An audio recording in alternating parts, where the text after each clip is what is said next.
नमस्कार दोस्तों, स्वागत है आपका BMJ एकेडमी में।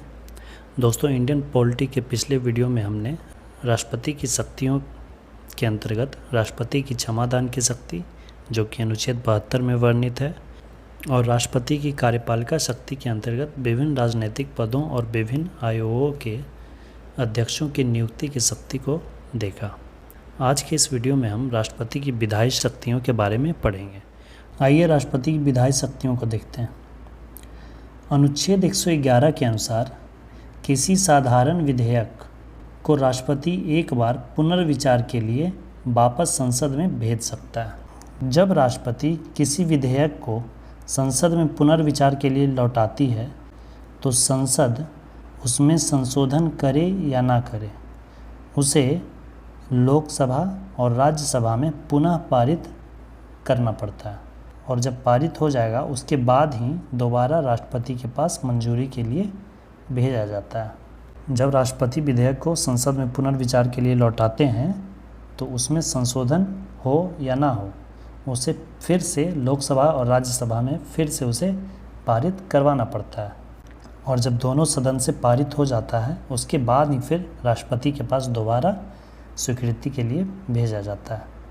फिर दोबारा जब राष्ट्रपति के पास विधेयक को भेजा जाता है तो राष्ट्रपति विधेयक को मंजूरी देने के लिए बाध्य होते हैं, फिर वो स्वीकृति दे देते हैं, जिसके बाद वह विधेयक कानून बन जाता है। जब कोई विधेयक राष्ट्रपति के पास स्वीकृति के लिए आता है तो राष्ट्रपति उसे, यदि कोई विधेयक राष्ट्रपति के पास गया, राष्ट्रपति के पास शक्ति है कि उसे स्वीकृति दे सकता है। दूसरा, एक बार पुनर्विचार के लिए संसद भेज सकते हैं, और तीसरा कर सकते हैं स्वीकृति रोक सकते हैं। ना ही वो स्वीकृति देंगे और ना ही वो पुनर्विचार के लिए भेजेंगे, उस विधेयक को अपने पास सुरक्षित रख लेंगे। और कब तक सुरक्षित रखेंगे, अधिकतम दिनों की संख्या का कोई उल्लेख नहीं है। तो इस तरह से वो जो विधेयक होगा वो उनके पास ही रखा रह जाएगा, उनके पॉकेट में रखा रह जाएगा। इसे ही वीटो पावर कहा जाता है, राष्ट्रपति का वीटो पावर। यहाँ एक पॉइंट है कि 42वें संविधान संशोधन 1976 में राष्ट्रपति को विधेयक पर हस्ताक्षर करने के लिए, यानी स्वीकृति देने के लिए बाध्य कर दिया गया था। लेकिन बाद में जब 44वां संविधान संशोधन 1978 हुआ तो इसमें इस नियम को समाप्त कर राष्ट्रपति को बिल को एक बार पुनर्विचार के लिए संसद वापस भेजने का अधिकार दिया गया। अभी हमने पढ़ा राष्ट्रपति के पास जेबी वीटो पावर होता है, जिससे वो किसी विधेयक को अपने पास सुरक्षित रख सकता है, उसे स्वीकृति नहीं दे सकता है और ना ही पुनर्विचार के लिए भेज सकता है। लेकिन दो प्रकार के विधेयक ऐसे होते हैं जिस पे राष्ट्रपति ना ही वापस भेज सकते हैं और ना ही वीटो पावर उस पर कर सकते हैं। उन्हें प्रथम पहली बार में ही स्वीकृति देनी होगी। ये होता है एक धन विधेयक और दूसरा होता है संविधान संशोधन विधेयक। धन विधेयक जो होता है वो सिर्फ लोकसभा में पारित किया जाता है, राज्यसभा में पारित करने की आवश्यकता इसे नहीं होती है।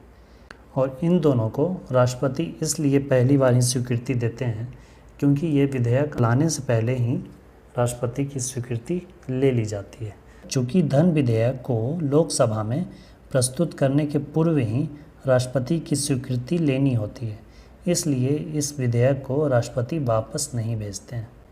अनुच्छेद 200 के अनुसार राज्यपाल किसी विधेयक जो विधानसभा और विधान परिषद द्वारा पारित होती है उसको राष्ट्रपति के पास विचार के लिए भेज सकते हैं। जिस तरह से संसद में कोई बिल पास करना होता है तो फिर राज्यसभा और लोकसभा से पास होकर वह राष्ट्रपति के पास जाता है, उसी तरह से राज्यों में विधानसभा और अगर विधान परिषद है तो उन दोनों जगह से पारित होकर फिर राज्यपाल के पास जाता है, और राज्यपाल अगर उस पर स्वीकृति दे देता है तो फिर वह कानून बन जाता है। लेकिन राज्यपाल अगर चाहे तो अनुच्छेद 200 के अनुसार किसी विधेयक पर स्वीकृति देने से पहले वह अगर चाहे तो राष्ट्रपति के पास उस विधेयक को विचार के लिए भेज सकता है। यदि राज्य विधानमंडल कोई विधेयक राष्ट्रपति के पास स्वीकृति के लिए भेजता है तो राष्ट्रपति स्वीकृति देने के लिए बाध्य नहीं होते हैं। कुछ विधेयकों को संसद में प्रस्तुत करने से पूर्व ही राष्ट्रपति की स्वीकृति लेनी होती है। कुछ विधेयक ऐसे होते हैं जो संसद में पेश करने से पहले ही प्रस्तुत करने से पहले ही राष्ट्रपति की स्वीकृति लेनी होती है, जिनमें से पहला धन विधेयक जो कि अनुच्छेद 110 में है। दूसरा है संचित निधि से जुड़ा कोई विधेयक। नए राज्य के निर्माण, नाम, क्षेत्र में परिवर्तन का विधेयक। भूमि अधिग्रहण, व्यापार की स्वतंत्रता को सीमित करने वाले विधेयक। करारोपण से संबंधित विधेयक जिसमें राज्यों का हित प्रभावित होता हो। इन विषयों से संबंधित विधेयक यदि संसद में प्रस्तुत करना हो तो राष्ट्रपति से पहले ही स्वीकृति लेनी होती है। राष्ट्रपति के पास संसद का सत्र बुलाने और सत्रावसान करने का अधिकार होता है। ये अनुच्छेद 86 में लिखा गया है। राष्ट्रपति वर्ष में कम से कम 2 सत्र बुलाने के लिए बाध्य होते हैं। किसी सत्र की अंतिम बैठक और अगले सत्र की पहली बैठक में 6 माह या अधिक का अंतर नहीं होना चाहिए। इसके अलावा अन्य विधायी शक्तियों में राष्ट्रपति अनुच्छेद 85 के अनुसार प्रधानमंत्री की सलाह पर 5 वर्ष होने के पूर्व ही लोकसभा भंग कर सकते हैं। राष्ट्रपति प्रत्येक आम चुनाव के बाद दोनों सदनों की पहली बैठक को संयुक्त रूप से संबोधित करने का अधिकार है।